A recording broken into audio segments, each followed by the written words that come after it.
Good morning. আজি মই দাংবডি বইল কৰিছোঁ। এনেকৈ চব্জি বনাইছোঁ।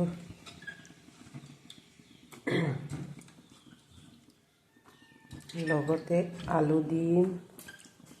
আলুটো আগতে বইল কৰা আছে, গতিকে তাত পাছত দিলেও একো নাই, এতিয়া দিলেও একো নাই। এতিয়া হৈ গ'ল। নিমখ আৰু হালধি দিয়া আছে। পাছত নহৰু দিম, সিজাৰ পাছত নহৰু আৰু ধনিয়া।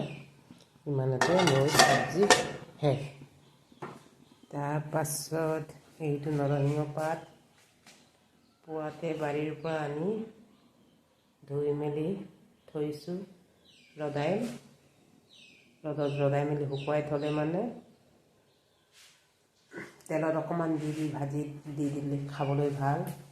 এতিয়া আকৌ চোতালত চাহ গছ এজোপা আছে, এইটো পাত ছিঙিলোঁ, গ্ৰীণ টি বনাম।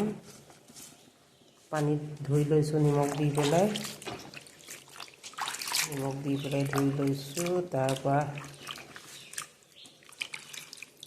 এইখনত আকৌ এবাৰ ধুম, দুবাৰ, এনেও চাফাই আছে। তাৰপিছত মই গৰম পানীত দি পেলাই অকণমান গৰম পানী দি দিম।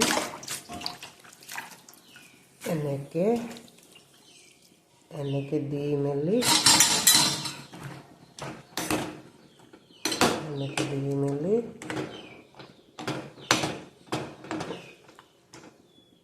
কাঁহী এখনত উলিয়াই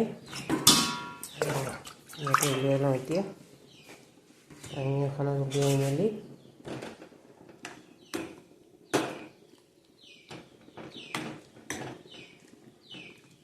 পানীটো অকণমান উতলিব লাগিছিলে, উতলাটো কম হৈছে।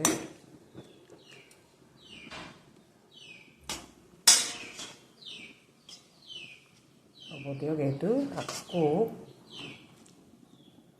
কাঁহী এটা